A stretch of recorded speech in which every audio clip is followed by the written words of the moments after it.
السلام عليكم. يا رب تكونوا جميعا بخير وصحة دايما يا رب. النهاردة هنعمل كيكة الزبادي، واحدة من أحلى الكيكات اللي ممكن تعملوها وتجربوها. مش قادرة أوصف لكم قد إيه الكيك ده حاجة كده في منتهى الجمال. حلو جدا، سكره مظبوط، لونه فاتح، خفيف جدا وهش ومرتفع. لو انتوا اول مره بتشوفوني، انا اسمي نسمة ودي قناتي. بتمنى تعملوا لي لايك وشير وتفعلوا لي زر التنبيه عشان يوصل لكم اشعار مني قبل اي حد. بصوا الكيك بتاعنا مرتفع خالص ازاي وهش، بجد حلو جدا اهو، ولونه فاتح كمان وسكره مظبوط. ولو ولادكم ما بيحبوش اللبن الزبادي والبيض، هياكلوه في قلب الكيكه دي، مش هيحسوا بطعمه خالص. وهتعجبهم الكيكه جدا. يلا بينا بقى نشوف مكونات الكيكه بتاعتنا دي عملناها ازاي. اول حاجه معايا هنا 3 كوبايات دقيق منخولين، ومعايا 3 معالق صغيرين من البيكنج باودر. لكل كوبايه من الدقيق معلقه صغيره من البيكنج باودر، ومعانا كمان رشه من الملح، ومعانا بشر ليمونه، ومعانا 5 بيضات بدرجه حراره الغرفه، كوبايه ونص من السكر، كوبايه زيت، كوبايه زبادي 236 جرام، ومعانا معلقه صغيره من الخل، ومعانا كمان رشه فانيليا. اهم حاجة المكونات بتاعتنا تكون طالعة من التلاجة قبلها بوقت، وتكون كلها في درجة حرارة الغرفة. يلا بينا بقى نشوف هنعمل ايه. اول حاجة الدقيق بتاعنا فاخر او متعدد الاستخدام. 3 كوبايات دقيق هنحط عليهم 3 معالق صغيرين من البيكنج باودر، وكمان رشة من الملح. هننزل كده بالبيكنج باودر والملح ونقلبهم مع الدقيق كويس.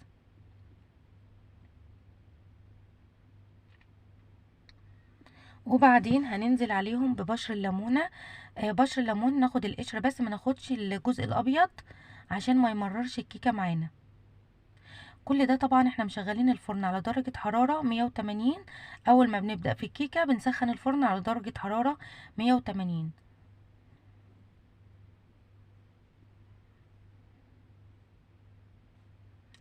كده خلاص الخليط المواد الجافة بتاعتنا بقى جاهز. هنركنه على جنب ونبدأ بقى في تجهيز المواد السائلة. اما بنجهز الدقيق على البيكنج باودر ما بياخدش معانا بوقت، يعني ما بنحتاجش وقت كتير. حطينا البيض وحطينا عليه معلقه الخل الصغيره، وحطينا كمان رشه الفانيليا.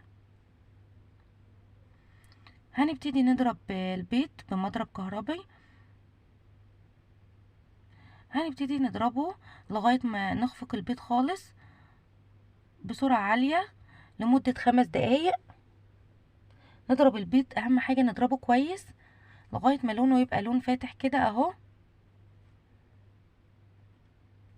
وبعدين هننزل بالسكر شوية بشوية. انا معايا كوباية ونص من السكر. وما تخافوش من السكر، مش هيطلع مسكر قوي ولا حاجة.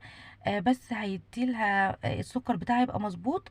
وما تقللوش السكر، لان السكر لو قللتوه هيأثر على طراوة الكيك. معايا هنا هنزل بالسكر واحدة واحدة ونضرب، يعني ننزل شوية بشوية ونضرب.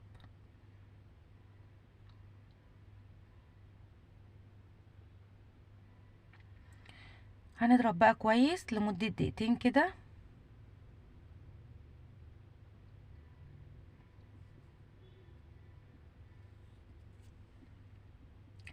اضربه كويس جدا من دقيقتين ل5 دقايق. يفضل تبقى 5 دقايق علشان السكر كله يدوب والكيكة بتاعتنا تبقى هشة كده وحلوة اهو. وبعدين هننزل بالزيت. بصوا الزيت معايا اهو، برضو شوية بشوية.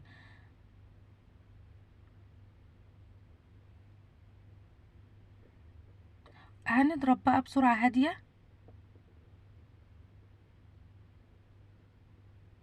نزلت بالزيت اهو شوية بشوية كده وبضرب على سرعة هادية، وما نكترش في ضرب الزيت، يعني خلاص كده يدوب دقيقة واحدة وخلاص. وهنبتدي خلصنا كده اهو. هننزل بقى بالزبادي. دي كوباية من الزبادي. شوفوا انتوا العلبة اللي عندكم كام جرام، وظبطوا تبقى كوباية مج كده من بتاع الشاي زبادي. انا استخدمت 236 جرام.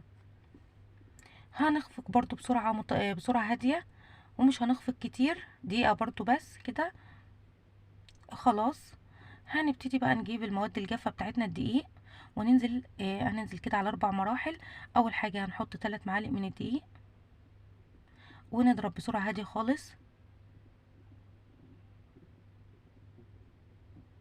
لغايه ما الدقيق بتاعنا بس ما يبقاش ظاهر كده، وننزل بباقي الدقيق برضو 3 معالق ب3 معالق كده شويه بشويه، ونضرب برضو على سرعه هاديه. الكيكه دي سهله وبسيطه وحلوه جدا ومغذيه جدا لاطفالنا. هنحط باقي الدقيق اهو 3 معالق كده من الدقيق، وهنضرب سرعه برضو هاديه، نضرب بسرعه هاديه خالص الدقيق.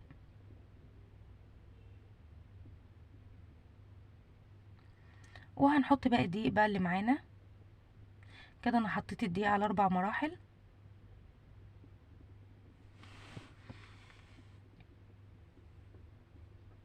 اهو. انا هنا ضربت اهو الدقيق، ما نكترش في ضرب الدقيق يعني، يا دوب بس كله يندمج كده مع بعضه وخلاص. انا كده خلاص هبتدي اجيب بقى سباتولا او اي معلقه عندك خشب او اي حاجه، وتلم الدقيق بس كده من تحت لفوق عشان ايه، نتاكد ان هو اختلط مع المكونات بتاعتنا. الصينيه بتاعتنا اهي مقاس 30 في 20. هنحط فيها، انا بطنتها هنا باي ماده دهنيه عندك، زيت، سمنه، زبده، اي حاجه، وهتحطي فيها معلقتين كمان من الدقيق، وننزل الدقيق الزياده اللي فيها وخلاص كده. هننزل بقى بخليط الكيك، بس نكون مجهزين الصينيه عشان ننزل بخليط الكيك على طول منسيبوش. خلاص اهو انا هسوي بقى خليط الكيك كده في الصينيه بتاعتنا، ممكن تعملوها في قالب. وهنخبط خبطتين كده على الصينيه لغاية ما نشوف فقاعات، وهندخلها فرن ساخن على درجة حرارة 180. هتشوفوها قبل ما يعني ايه لمدة 50 دقيقة او 55 دقيقة على حسب الفرن بتاعكم.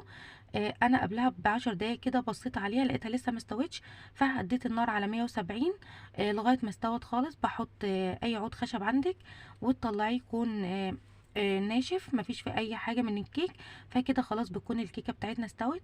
وكمان ما تقطعوهاش وهي سخنه عشان ما تتفرفتش منكم. الكيكه بتاعتنا مظبوطه جدا، طعمها حلو جدا، مفيده جدا لاطفالنا. لو عملتوها مره كده هتعملوها على طول، وبالذات احنا في الشتاء ونشغل الفرن كده وندفي البيت والريحه طالعه رهيبه. بتمنى ان انتوا تجربوها، بتمنى لو انتوا وصلتوا معايا لغايه هنا. انا نسمة عياد ودي قناتي، بتمنى تعملوا لي لايك وشير وتعملوا لي اشتراك وتفعلوا لي زر التنبيه عشان يوصل لكم اشعار مني قبل اي حد. يلا بينا بقى كده نقطع. انا قطعت هنا الكيكه وهي سخنه، المفروض انتوا تقطعوها وهي بارده، بس انا كنت عايزه اخلص تصويرها وكده فهقطعها اهو. حتى لو تلاحظوا انا ما قطعتهاش للاخر، قلت اسيب الباقي ده لغايه اما تبرد عشان اطلعها مظبوطه. بس هي الحمد لله طلعت معايا مظبوطه وطلعت معايا حلوه جدا وعجبت كل اللي دقها. فبتمنى ان انتوا تجربوها اهي. بصوا عامله ازاي، مرتفعه جدا، هشه، لونها فاتح، السكر بتاعها مظبوط، ما تقلقوش ان السكر كتير، لا هتطلع مظبوطه معاكم. حلوه جدا ومفيده جدا ومغذيه لاطفالنا. فبتمنى ان انتوا تجربوها، وبتمنى ان هي ان شاء الله تعجبكم. بجد من احلى الكيكات اللي انا عملتها، كيكه طعمها حلوه كده وغنيه في منتهى الجمال. بصوا اهي، انا بقول لكم هنا هشه اهي، وبصوا عامله ازاي، واللون بتاعها فاتح وحلو. فبتمنى ان انتوا تجربوها، والسلام عليكم ورحمه الله وبركاته.